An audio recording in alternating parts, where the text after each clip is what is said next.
The Bible Belt Strangler. The Bible Belt Strangler, an unidentified serial killer, was active from the late 1970s to the early 1980s. This mysterious figure targeted young women and girls across several states in the Bible Belt, a region known for its conservative values and numerous churches. Rather than spreading God's word, this man spread terror.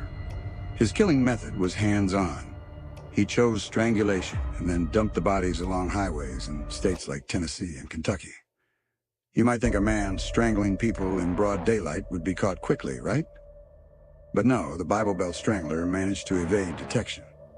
A big part of the problem was the era.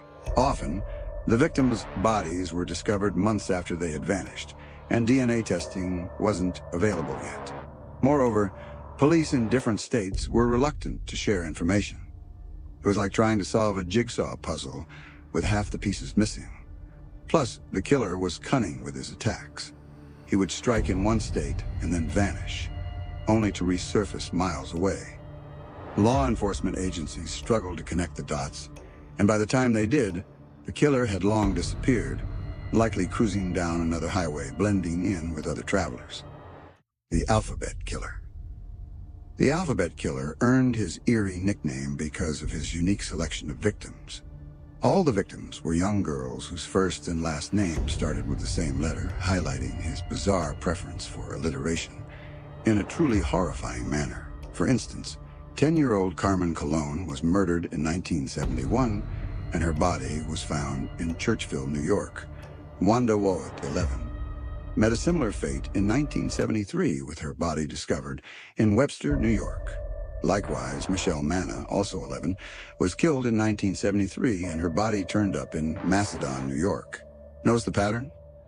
Each girl's first and last name shared the initial, and even the towns where their bodies were found matched these initials.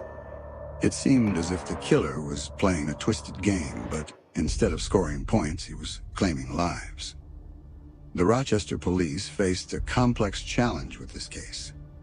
The killer not only targeted young girls with matching initials, but also managed to leave no substantial evidence behind. The case attracted nationwide attention, prompting the FBI to join the investigation. The Alphabet Killer proved as elusive as a shadow in the night. Although the police considered several suspects, none led to a definitive conclusion. One of the most notable suspects was Kenneth Bianchi, who later became infamous as one of the Hillside Stranglers in Los Angeles. However, there wasn't enough evidence to connect him to the Alphabet murders, and he was never charged with those crimes. The Rainbow Maniac. Back in 2007 to 2008, Pista Park in Carapicuíba, a suburb of Sao Paulo, became the hunting ground for a serial killer who targeted gay men. He earned the nickname Rainbow Maniac because his victims were members of the LGBTQ+ community, and rainbows are internationally recognized as a symbol of pride. Sadly, instead of embracing the rainbow, this man represented the darkest aspects of humanity. The Rainbow Maniac is believed to have murdered at least 13 men with a specific method of operation. He lured his victims to the park, a known meeting spot for gay men, under the pretense of a romantic evening. However, these outings turned deadly as he would shoot them, usually in the head, execution style. He often stripped his victims of their clothes before or after the killing, possibly to further humiliate them. This predator didn't just cross lines, he leaped over them and kept going. Despite the grim acts, the Rainbow Maniac was never arrested. Even though police had a potential suspect, a retired police officer, and despite witness testimonies and evidence, the court acquitted him due to a lack of conclusive proof.